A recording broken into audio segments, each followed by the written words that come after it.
anytime the owners convene for the annual owners meeting, the game certainly is about to start. And when we talk about the game starting, there'll be rules committees and the competition committee will decide what new rules and things will go on.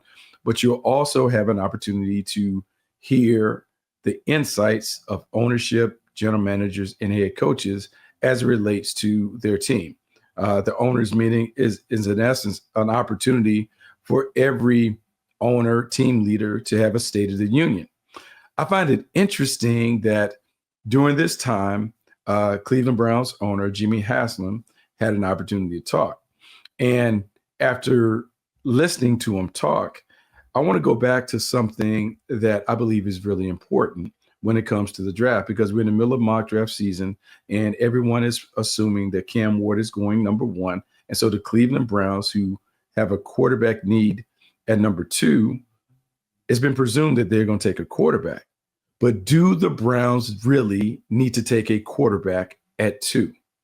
It's funny because Jimmy Haslem got up and he talked about Deshaun Watson. And I give the owner a lot of credit for being accountable for the mistakes that the team has made as it relates to the quarterback position. Jimmy Haslem said, look, we took a big swing and a miss on Deshaun Watson. And now we got to figure out a way to get ourselves out of this rut. In case you forgot what the Browns gave up to get Deshaun Watson, let me remind you that they gave up 3 first-round picks. They gave up a 3rd-round pick, a 4th-round pick to the Houston Texans. They not only gave up all of that draft capital, they turned around and signed Deshaun Watson to a 5-year, $230 million deal that was fully guaranteed.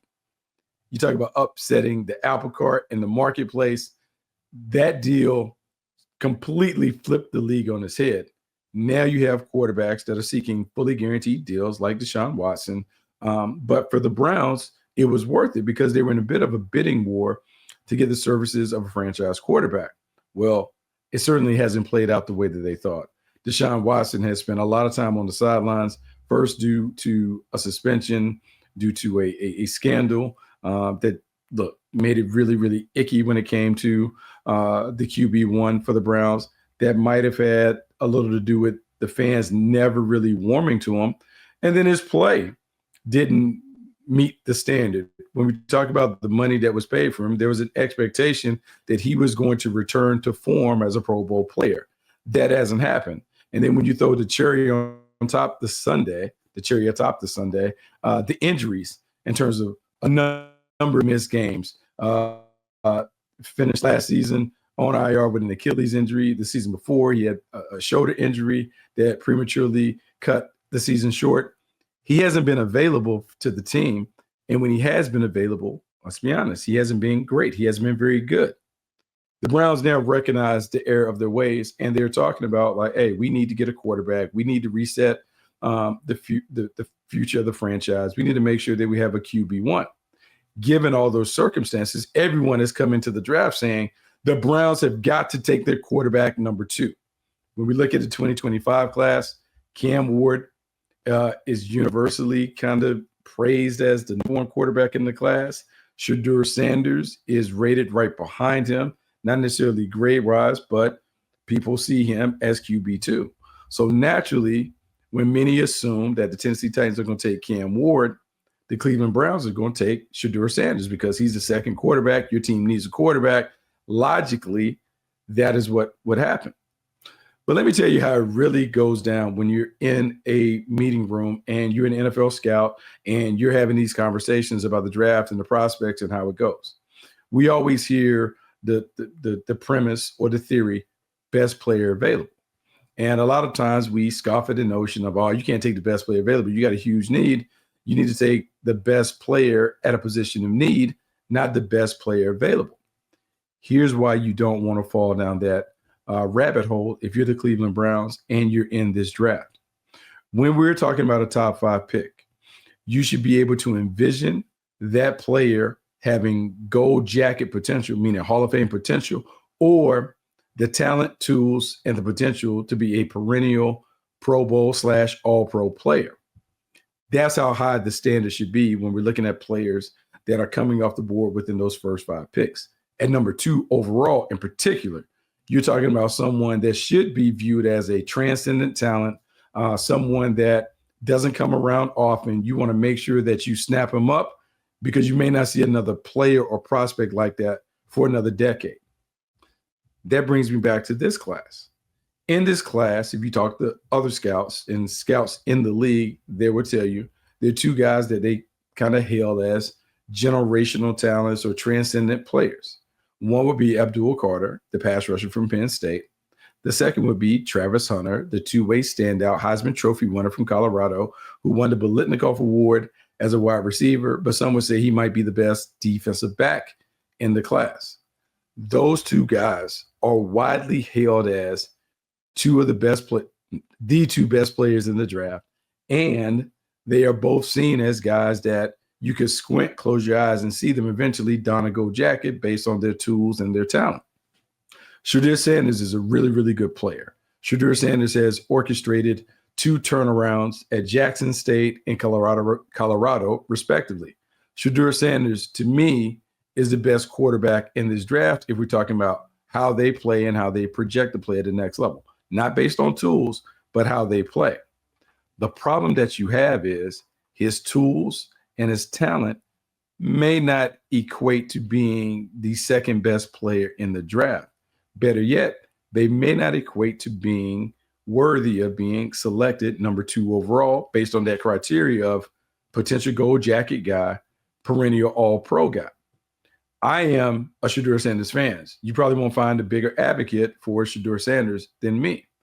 That said, when I say he compares to the likes of Jared Goff, Geno Smith, some would say like maybe Andy Dalton in terms of a superb managerial playmaker, a guy who has great touch timing and anticipation on his throws, a guy who not only makes great decisions, but he can put the ball exactly where you want it to be placed. All those things are great. And if you ask coaches, offensive coordinators in particular, the most important traits of quarterback, most of the time they always say the same thing: accuracy, decision-making. He rates as an A in those categories. The problem that you have when you're weighing Shedeur Sanders versus Abdul Carter and Travis Hunter is we're talking about guys who have exceptional tools. And when we talk about tools, we're talking about traits, characteristics, physical dimensions, athleticism, agility, size, whatever your superpowers are, they are next level. Abdul Carter, Travis Hunter, they have those things. Shedeur Sanders doesn't stand out as a guy with elite superpowers, despite his winning record, despite what I just said about him projecting to be an outstanding pro. On the surface, he doesn't compare to Hunter and Carter based on the tools. That's why it's tricky for the Browns right now, because you're looking at the number 2 overall pick. And if you're true to your board and true to your philosophy, the player that you draft at number 2, there should be no doubt that he is a guy that has the talent to be a top 5 player in this draft class. Shedeur may not have that talent. And so Kevin Stefanski and general manager Andrew Berry, they have to spend the next few weeks trying to determine, if we bring Sanders in, could he be a perennial all-pro player in our system? Could our system help him elevate his game to where he is that guy that we celebrate, much like we talk about Joe Burrow and some of those other guys? Also, can he be good enough in our system to compete with the murderer's row of quarterbacks that's in the AFC? Josh Allen, MVP winner. Patrick Mahomes, 2-time MVP winner. Lamar Jackson, MVP winner. You talk about CJ Stroud, Justin Herbert. You start talking about Bo Nix, and the list goes on and on and on, the great quarterbacks in the AFC. If you're the Cleveland Browns and you're beginning to look at your team and your quarterback versus that slate of quarterbacks, can you envision your guy being elite where he either joins those guys or surpasses those guys? If you don't believe Sanders or Ward can come in and play at the level of those guys, then you need to take the best player available. You need to find a way to take Abdul Carter or Travis Hunter, put them in your defense, and let those guys be the gold jacket performers that many of us expect to do. Takes a tremendous amount of discipline, takes a tremendous amount of focus, and there has to be a cooperation between ownership and the front office staff to bypass the quarterback at 2 when it's clear that you need it. But that might be the wise decision if you're the Cleveland Browns. If the talent doesn't match the draft compensation, you got to pass and find someone else who can do it. Oh, by the way, there are more than one round in the draft.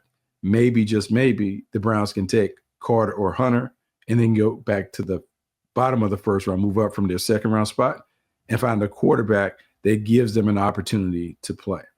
We'll see, but it's not mandatory for the Browns to take a quarterback at 2.